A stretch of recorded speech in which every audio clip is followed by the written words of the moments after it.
I was standing in what looked exactly like a major supermarket. The shelves were full, the lighting was identical. The layout felt instinctively familiar, but something was wrong. The brands I reached for weren't quite right.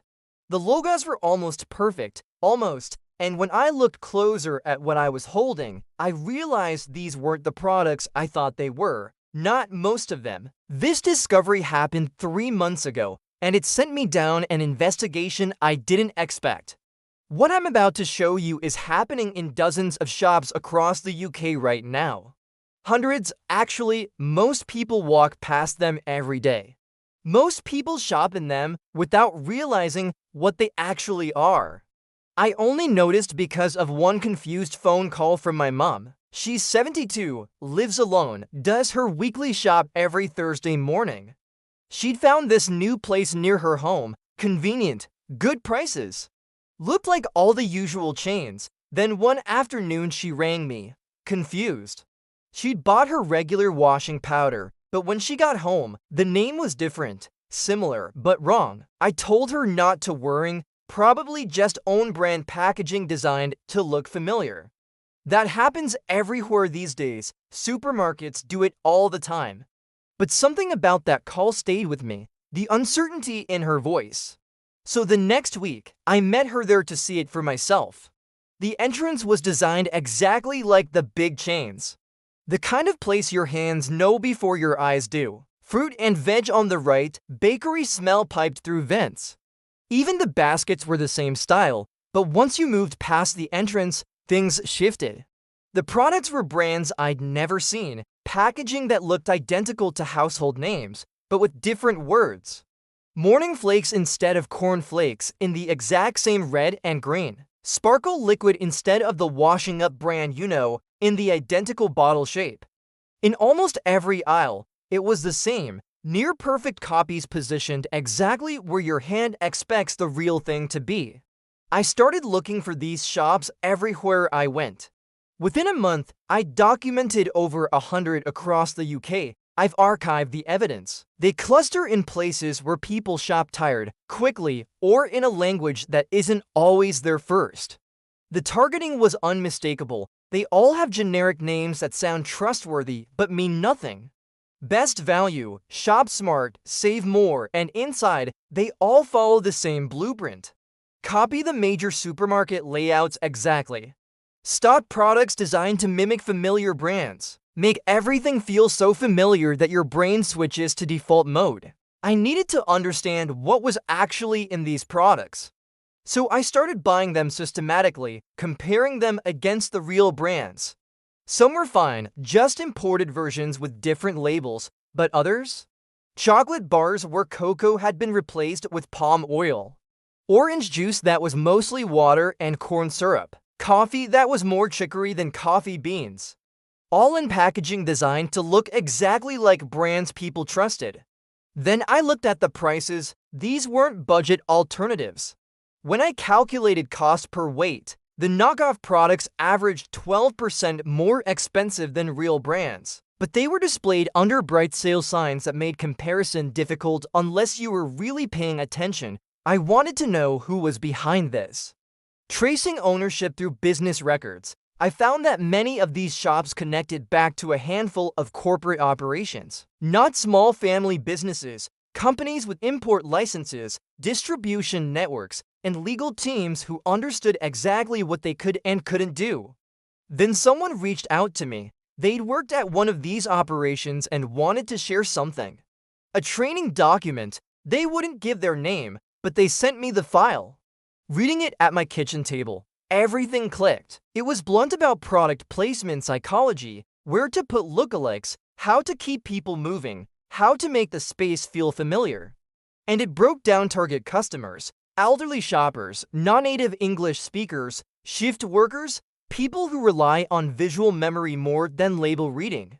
That phrasing stayed with me because it's not wrong. We all do that. When we're tired, when we're busy, when a space feels familiar, we stop examining every detail. That's just being human, but someone had studied exactly how to exploit it. I found Sarah through a local Facebook group. She's a teacher, mid-30s, usually shops after work. She'd been going to one of these places for nearly a year thinking it was a discount supermarket chain. The colors matched, the layout matched. When I showed her comparison photos of the products, she was quiet for a moment. Then she told me she teaches 30 children, marks papers every evening, plans lessons on weekends. Shopping is something she does on muscle memory because she has to. She looked at me and said, "They built this whole thing knowing people like me exist." That's when I understood what this really was. Not a story about careless shoppers, a story about systems deliberately designed to exploit the fact that we are all running on limited time and mental energy. We have to take shortcuts. We have to trust patterns. That's not a flaw. That's just how human brains work under pressure. I contacted trading standards across multiple cities. The responses were nearly identical. They knew these shops existed. But without direct trademark violations or false pricing, there wasn't much they could do. One officer told me off the record the law protects brand names and logos, but it doesn't protect the feeling of shopping somewhere familiar. It doesn't regulate environmental design. Through Freedom of Information requests, I found that over 3,000 complaints about these shops had been filed nationally in 2 years. Only a handful resulted in any action. The complaints all said similar things. Thought I was somewhere else. Products looked like my usual brands. Feel misled but don't know what law was broken. I met Mohammed through his daughter, Aisha. He's 68, retired, early-stage dementia but still independent. He'd been shopping at one of these stores for over a year. When Aisha calculated what he'd been spending compared to a regular supermarket, it was nearly £200 more per month. Trading standards said no fraud had occurred. Social services couldn't intervene. Her counselor confirmed nothing illegal was happening. She now shops with him when she can. But she works full-time. She has her own family. She shouldn't have to be his quality control. I watched myself do it too in one of these shops. Even knowing what these places were, I caught myself reaching for products based on packaging color rather than reading the label. Our brains are wired for pattern recognition. That's efficiency, not carelessness. These shops just weaponize it. I reached out to one of the directors I'd found in business records. He described his work as bringing convenient shopping to areas where major chains had closed stores. When I asked about the design similarities to major supermarkets, he said everything operated within UK law, products were clearly labeled, and he rejected any suggestion of improper practice. And technically, he's right, the products are labeled with their actual names. The pricing follows regulations, no trademarks are being directly copied. But walk into one of these places and tell me it's not designed to make you think you're somewhere else. Both things are true, that's exactly the problem. Here's what I realized during this investigation that I think matters most. Consumer protection law in this country was built for a different kind of deception. Counterfeit designer goods, false claims printed on packaging. Weights and measures fraud. It assumes people have time to make calm, rational, informed decisions while shopping. But that's not how shopping works anymore, if it ever really did. We do it tired after long days at work. We do it rushed between other responsibilities. We do it distracted with children or while thinking about everything else we need to do. We rely on familiar patterns and trusted environments to make quick decisions without having to examine every single item. The law hasn't caught up to businesses that understand human psychology and cognitive shortcuts this well. Here's what needs to change. Trading standards needs authority over environmental design, not just labels. Shops should display clear signage. Independent retailer, not affiliated with any chain. Special offers must show reference prices.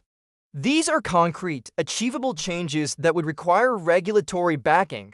What can actually happen now, in the real world? If you run a community group or residents association, share what these shops actually are. Talk about them, break the silence that lets them work so effectively. If you have elderly neighbors or family members who shop alone, Maybe occasionally go with them when you can, not because they're incapable or losing their memory, but because these places are deliberately designed to be confusing and a second pair of eyes genuinely helps. If you're shopping anywhere and something feels deliberately misleading, report it to trading standards anyway.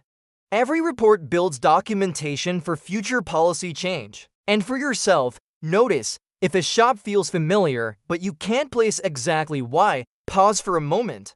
You're not being paranoid. The design is doing exactly what it was built to do. That moment of recognition is enough to break the system. I went back to my mom's area recently just to see if anything had changed. That shop is still there, still designed to look like somewhere else, still operating exactly as it was before. But there's a proper supermarket she can reach now if she gets the bus. Takes about 15 minutes. Takes longer than walking to the nearby shop. Costs more in bus fare and travel time, but she told me she prefers it now. She said she prefers knowing where she actually is and what she's actually buying.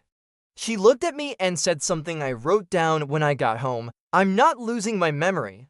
They're just getting better at using it against me. These shops exist because we built a system where studying human psychology to maximize profit is just called business strategy. Where being technically legal became more important than being honest. Where vulnerable became just another market segment to target, all operating completely within the law. All designed to make you think you're somewhere you're not. The investigation continues because the more I look, the more I find different tactics, same principle. Study human behavior, find the shortcuts, exploit them. If you look twice next time something feels familiar, this investigation mattered. Subscribe for more like this, because the systems we trust are more complex than they seem, and someone needs to keep examining them.